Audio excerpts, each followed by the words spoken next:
What's going on, everyone? I'm your host, JT, back to you guys with another episode of the JT Sports Podcast. On this episode, we're going to be discussing Antthony Richardson. He has a lot of doubters. Many people don't think that Antthony Richardson is going to be able to succeed in the NFL. You look at his past season at Florida, the film was all over the place, wasn't really that impressive, but he goes to the combine and he dominates. He comes in at 6'4", 244 pounds. He runs a 4.43 in the 40-yard dash. And a lot of people are saying, okay, we know that he's a fantastic athlete, but at the end of the day, the most important thing when it comes to being a quarterback in the NFL is how accurately can you throw the football? And many people have concerns about Antthony Richardson when it comes to his ability to have success as a passer in the NFL. But I'm going to lay you guys out some reasons why I think Antthony Richardson potentially can work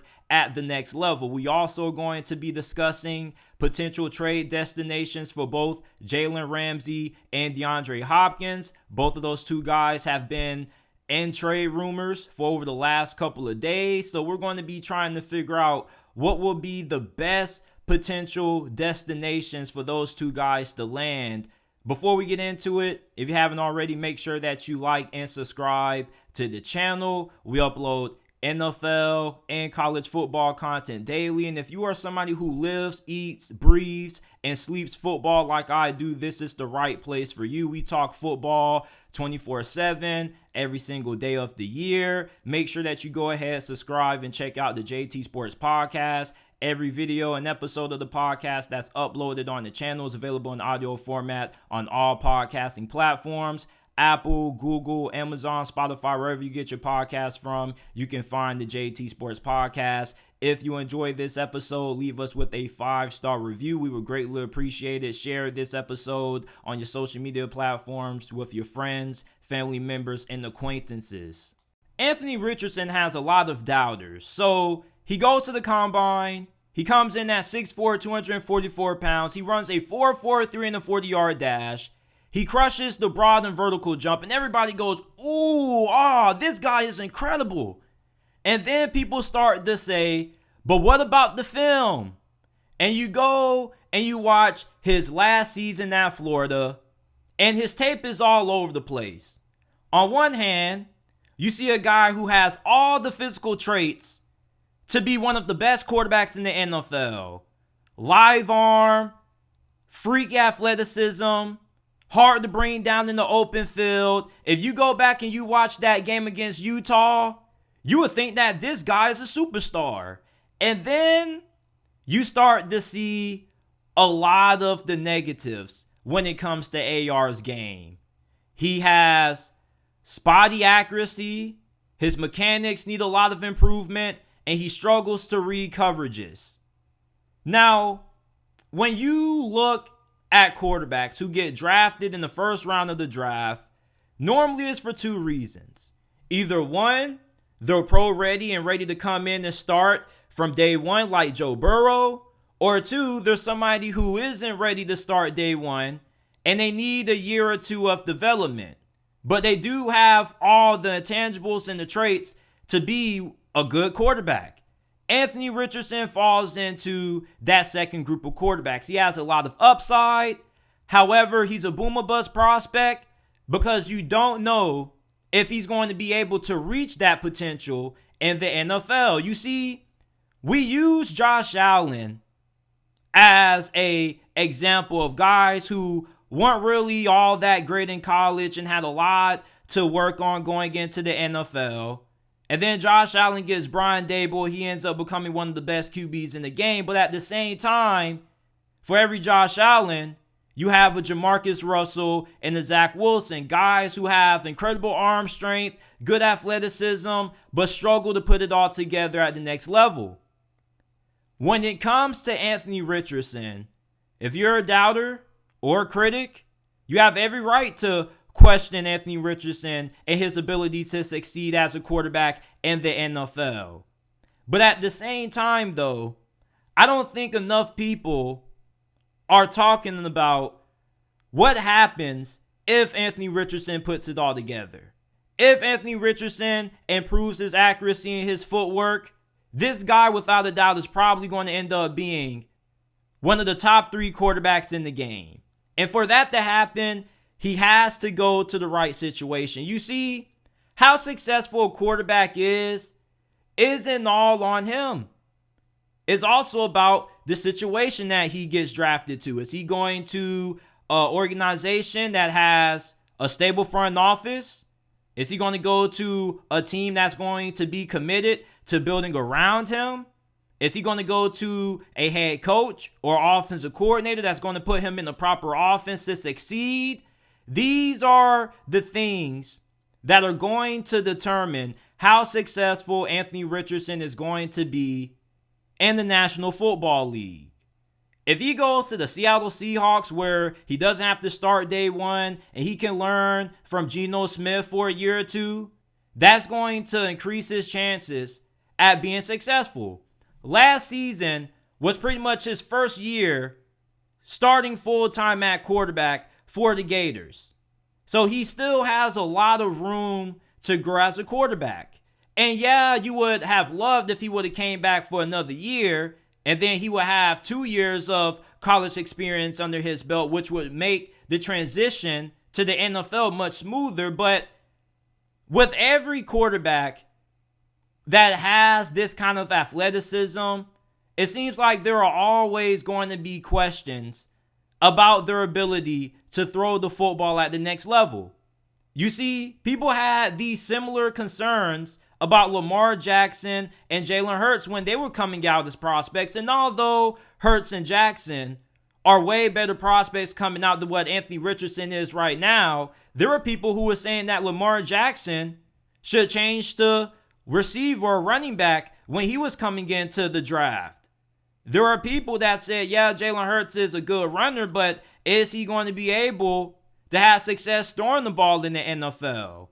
Those two guys went to good organizations with good head coaches, and they were put in a system that maximized their strengths. And they ended up developing into some of the best quarterbacks in the game. Same thing with Josh Allen. If Antthony Richardson can go to a Seattle or hell, even Las Vegas, I know many of you guys may not be the biggest believers in Josh McDaniels, but Josh McDaniels, the guy knows offense. You remember what Cam Newton did when he was with the New England Patriots before he went down with COVID? He was cooking. Josh McDaniels, he was able to design the quarterback around Cam Newton's abilities. And we kind of question, how is he going to work? Considering the fact that the Patriots have never really had a quarterback that has had the skill set of a Cam Newton, and it somewhat was successful. You give Antthony Richardson to the Raiders with Devontae Adams, Darren Waller, Josh Jacobs, Sterling Renfro, I think he could work there. And plus, if they end up bringing in a vet via free agency like Jimmy Garoppolo, if they bring back Jarrett Stidham, then there's not going to be a lot of pressure on Antthony Richardson to have to start right away. Now, if he goes to the Raiders, he may have to be thrown to the wolves a little bit sooner than what you would like compared to if he was to go to Seattle. But at the same time, though, I still feel like he can be successful with the Raiders and with Seattle. He also could have success with Indianapolis. Shane Steichen is the current head coach of Indianapolis. He previously was the Philadelphia Eagles offensive coordinator. He was the guy who helped elevate Jalen Hurts to the quarterback that he is now. And if he could help Jalen Hurts develop, why can't he do the same thing for Antthony Richardson, a guy who has somewhat of a similar skill set, but a lot more athletic? Antthony Richardson doubters have every reason to question how good this guy is going to be in the NFL. But at the same time, though, when it comes to determining how good a quarterback is going to be, it's not just solely based on him, it's also based on the situation that he gets drafted into. Antthony Richardson, when it comes to intangibles, he has everything that you look for in the franchise quarterback. The guy is dedicated. He's a footballaholic, if that's even the word. I know a lot of people at my school who actually know Antthony Richardson personally. They either went to school with him, played football with him, And every time they talk about Antthony Richardson, the first thing that they always talk about is how good of a guy he is. He doesn't get into any issues off the field. As a matter of fact, there were a couple of instances where I was scrolling down my Twitter feed during the college football season, and I would see people taking videos of Antthony Richardson staying several hours after games were over, either throwing the football around with fans or signing autographs. So this guy is a fantastic person to have in your locker room. He's going to be driven. He's going to be dedicated. You know that he's going to put the time and work in to becoming a good NFL quarterback. I don't have those same issues with the Bryce Young or CJ Stroud. When you're looking for a guy who's going to lead your franchise, you can't overlook the intangibles. And Antthony Richardson checks those boxes. Meanwhile, you look at a guy like Will Levis, I don't really know if the work ethic is there. People question that. I don't know if Will Levis is a great leader. You look at Antthony Richardson, when it comes to the intangibles, he has that. Jamarcus Russell, Ryan Leaf, when you look at guys who have been NFL bust or have crashed out in the NFL after being successful college quarterbacks, a lot of it has come down to the fact that they didn't have the intangibles. They didn't have the kind of work ethic and dedication that it takes to be a great quarterback in the National Football League. Antthony Richardson has those things. And I'm not just assuming that he has those things. I've been told that he has these qualities by people that know Antthony Richardson personally.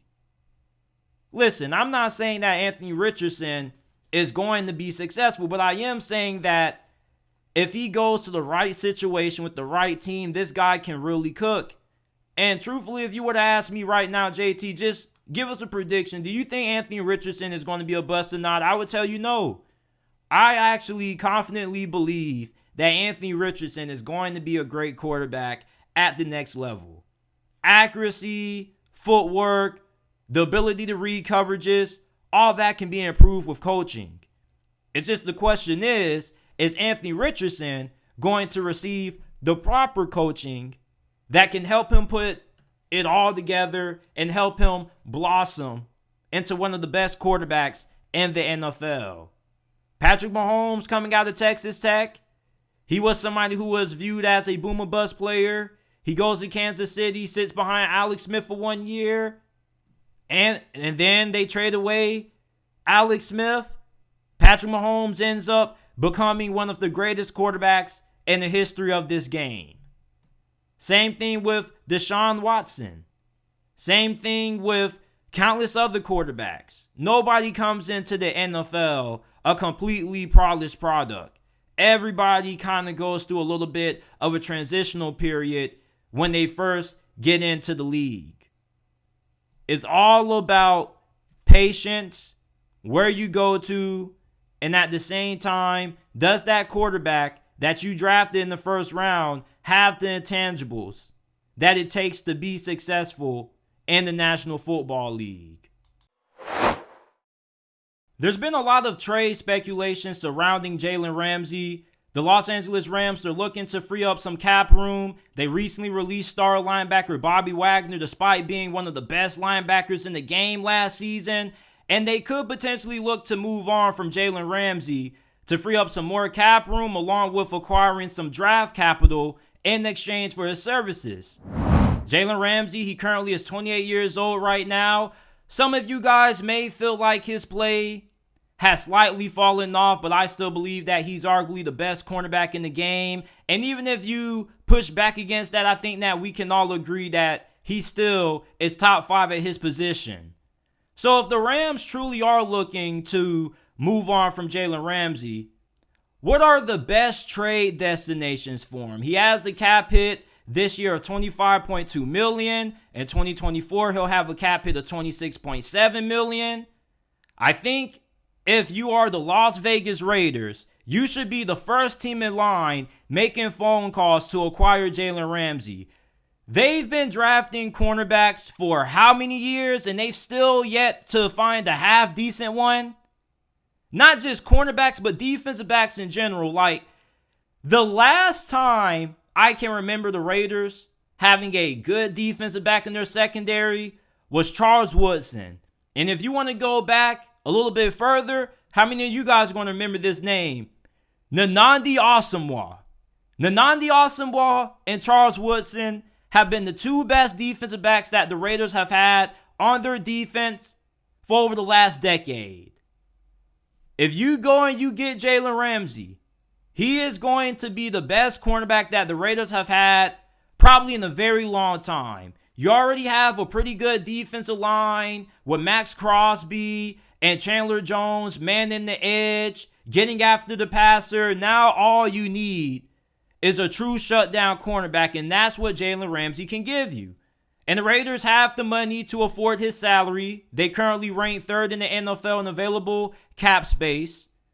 So the money really shouldn't be that big of a problem. And the Raiders and Josh McDaniels are trying to win right now. And when you're trying to win right now, you got to go ahead and get good football players when they're available, especially when you struggle to find success at drafting and signing good cornerbacks. I mean, the cornerbacks that they have right now that are expected to hit free agency are Anthony Averett, Rocky Sin, and Sidney Jones. I'm pretty sure that we can all agree that Jalen Ramsey is way better than those guys. So if you are the Las Vegas Raiders, you most definitely should be making some phone calls right now for Jalen Ramsey's services. And not to mention, Jalen Ramsey wanted to be a Raider. It was his dream to play for the Silver and Black. So why not make Jalen Ramsey's dreams come true? I know the Raiders aren't the Make-A-Wish Foundation, but why not go ahead and get somebody who wants to play for your organization? The second team that I think should trade for Jalen Ramsey are the Minnesota Vikings. They have Brian Flores as their defensive coordinator now. We know he likes to run an aggressive style defense. And last year, do you know who was the best cornerback for the Minnesota Vikings? It was old man Patrick Peterson. Patrick Peterson was getting carved up by Isaiah Hodgins. Not once, but twice. I would never thought that I would live to see the day when Patrick Peterson is getting routed up by a guy who was a former practice squad wide receiver. And no disrespect to Isaiah Hodgins. It's just like, damn, Patrick Peterson, like how the mighty have fallen. And if you're Minnesota and you're trying to compete for a Super Bowl, you definitely can't do it with old man Pat Pete being your best option at cornerback. If I'm Minnesota, I'm giving the LA Rams anything that they're asking for when it comes to getting Jalen Ramsey, because you got to get cornerback taken care of. Okay, the backing of your secondary, I don't really know. I think it's okay. But when it comes to cornerback, you have to get that situated. And if you go ahead, you get Jalen Ramsey, and you can pair him up with another solid cornerback via free agency, I think that your defense is going to be tremendously improved, because one of the biggest weaknesses in Minnesota's defense last year was the fact that their secondary was a huge liability. I mean, their secondary could not stop a nosebleed. They were getting dotted up by Daniel freaking Jones. Isaiah Hodgins, how many of you guys knew who the hell Isaiah Hodgins was before he played against your defense? Because if you didn't know who Isaiah Hodgins was before playing the Minnesota Vikings, you damn sure know who he is now. If you are the Minnesota Vikings, after watching your best cornerback last season getting routed up by a guy named Isaiah Hodgins, you got to go ahead and upgrade that cornerback. Go ahead and get you Jalen Ramsey, okay? And also, Patrick Peterson is going to be an upcoming free agent. There's no use bringing him back. He's old. It's time to move on. And even if you do want to bring back Patrick Peterson, he still shouldn't be your number one cornerback at this state of his career. Okay, now the Minnesota Vikings, they are under the cap by $20 million, but let's just act like that isn't a thing, because the New Orleans Saints were able to get the deal with Derek Carr done despite being under the cap. So the Minnesota Vikings, they should be able to find a way to get Jalen Ramsey in there despite their current cap situation. Another team that I think will be a fantastic fit for Jalen Ramsey are the Cincinnati Bengals. Their cornerback, too, on the opposite side of Chidobe Awuzie, has been Eli freaking Apple. And come on, bro. We all know that Eli Apple, the dude isn't all that good. So you go from Eli Apple to Jalen Ramsey. You pair him up with Chidobe Awuzie, Mike Hilton, one of the best slot cornerbacks in the game. That's arguably the best cornerback trio in the NFL. And then you're playing in the AFC North, where you have quarterbacks like Lamar Jackson, Deshaun Watson. I don't know if it's safe to mention Kenny Pickett, but I do think that Kenny Pickett is coming around. You're going to need some good play from your secondary. And for Cincinnati, you already are about to lose Jesse Bates and Von Bell. So why not, if you're going to lose two talented safeties, why not go ahead and try to acquire a big-name cornerback to blossom your defense? Your defense already is pretty good with the fact that you have one of the best defensive coordinators in the game. So you pair up Jalen Ramsey with Mike Hilton and Chidobe Awuzie. That Cincinnati Bengals defense looks really scary. Another team that I think needs to be in the market for Jalen Ramsey services are the Atlanta Falcons. Now, this is probably going to be the first one that some of you guys may disagree with me on. You're probably going to say, JT, why are we trading for a guy who's 28 years old? We need to be getting younger. And I understand that. But the Atlanta Falcons at the same time, what are you trying to do? How long is this rebuild going to last? Are you trying to rebuild for the next decade and a half? Or are you trying to actually put a team on the field that can actually win one of the worst divisions in the NFL? You're second in the NFL in available cap space. You have A.J. Terrell. You pair him up with Jalen Ramsey. And then you can go ahead and maybe cut Casey Hayward, who would save you $5 million. Or you can keep him, move him to the slot, which I think he's much better in the slot than he is playing outside. Or you could cut Casey Hayward, re-sign Isaiah Oliver for a cheaper deal, and move him to the slot or keep him in the slot. Let him be your cornerback 3. And then you can worry about the other positions of need, such as giving Grady Jarrett some help, finding some help at pass rush, getting some more talent in the back end of that safety. But getting Jalen Ramsey will be a good starting point for the Atlanta Falcons, improving their defense. And honestly, Atlanta really should be trying to win this upcoming season. I really don't understand why they would continue to try to rebuild. I think they're in the perfect situation with how this division is right now.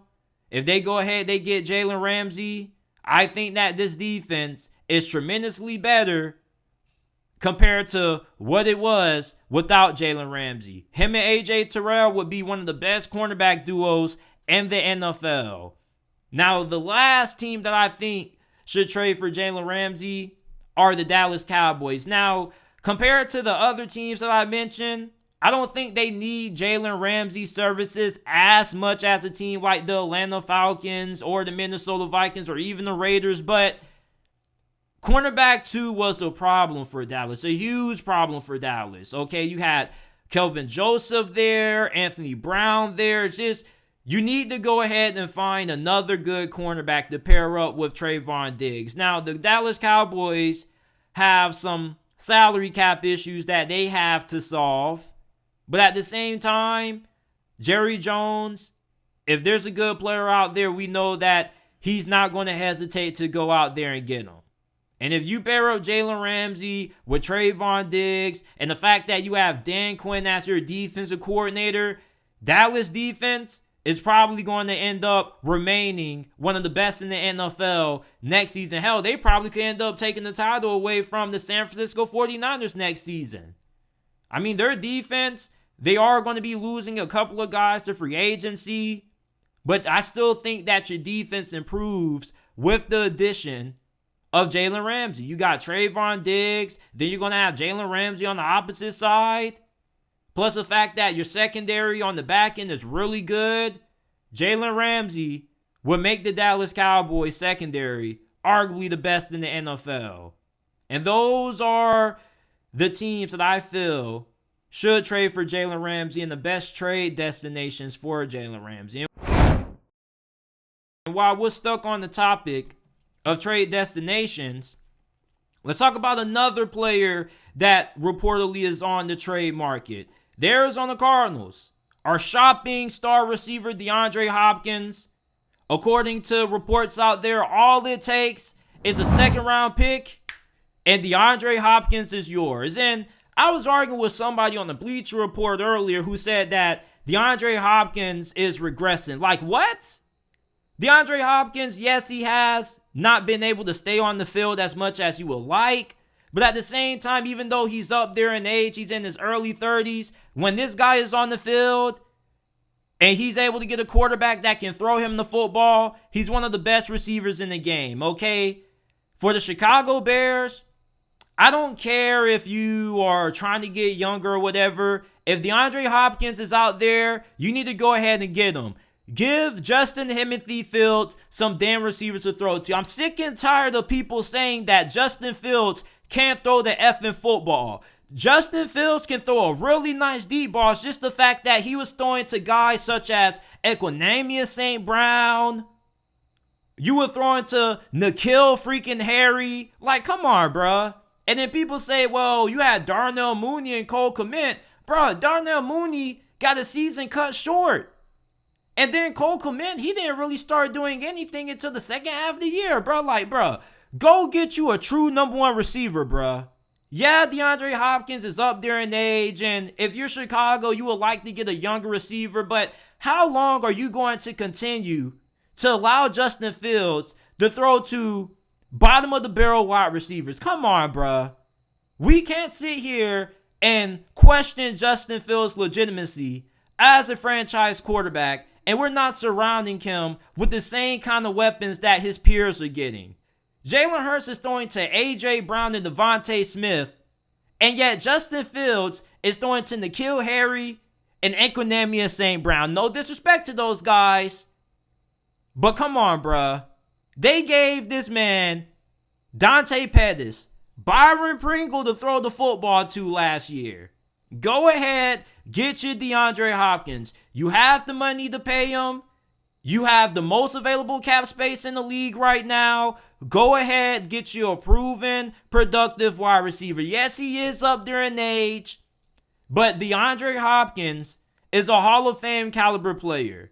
And one thing that you guys have to notice with players who are Hall of Fame level is that they regress at a slower rate than your normal player. So DeAndre Hopkins, although he's in his early 30s, he still has about 2-3 good years of elite caliber play in him. And you give him to Justin Fields, I think this ends up being a really good quarterback wide receiver duo. Another team that many people want to see DeAndre Hopkins on are the New England Patriots. And the New England Patriots would be a great fit for D-Hop, okay? Bill Belichick, we know how much he loves getting players who are up there in age or players who people consider to be past their prime. Bill Belichick, he gets them in, and he's just like the career rejuvenation center. How many players have the New England Patriots signed, and we thought they were done, and just all of a sudden, they give them CPR, and they're productive again? I remember when they traded for Josh Gordon. Although that experiment didn't last too long, Josh Gordon still did enough to help New England win a Super Bowl. Bill Belichick, why not go out and get you a true number one wide receiver and DeAndre Hopkins? Stop messing around with guys like Nelson Aguilar. Stop trying to draft receivers because you're not good at it, or at least trying to draft ones in the first round. I find it funny that Bill Belichick is better at finding undrafted wide receivers that can actually produce versus actually drafting receivers that can actually produce. Isn't that a little bit funny? The best receivers that Bill Belichick have had, most of them have been acquired via free agency or guys who ended up being undrafted. When you look at DeAndre Hopkins, even though he is up there in age, the New England Patriots, they desperately need a true number one wide receiver, and that's what they're going to get out of DeAndre Hopkins. Mac Jones, even though he doesn't have the strongest arm in the red zone, I think that DeAndre Hopkins would be a big boost to this offense. Then, if you're able to re-sign Jacoby Myers, I think that will end up being a pretty good wide receiver room. If you keep Jacoby Myers, you have D-Hop, you also have Devontae Parker, Kendrick Bourne, Tyquan Thornton. And Tyquan Thornton, this guy's a speedster. I still think that he's going to end up being a really good player for New England. It's just that it's going to take a while for him to get going. But you add D-Hop to that receiver room, the Patriots offense becomes much better. And for the final team that I think should trade for DeAndre Hopkins are the New York Giants. They right now have $43 million available in cap space. Well, that probably has changed with the fact that they've tagged Saquon Barkley and re-signed Daniel Jones. But they still do have a good amount of money to spend in free agency. You have Sterling Shepard, Darius Slayton, who are going to end up hitting the open market. You can end up upgrading from those guys by trading for DeAndre Hopkins. You're in the Big Apple. You need big names, and there isn't a bigger name out there than DeAndre Hopkins. And plus the fact that Daniel Jones was cooking with Isaiah Hodgins and some other receivers that we don't really know all too well. You give Daniel Jones, Isaiah Hodgins, DeAndre Hopkins, and Wandale Moore when he comes back fully healthy.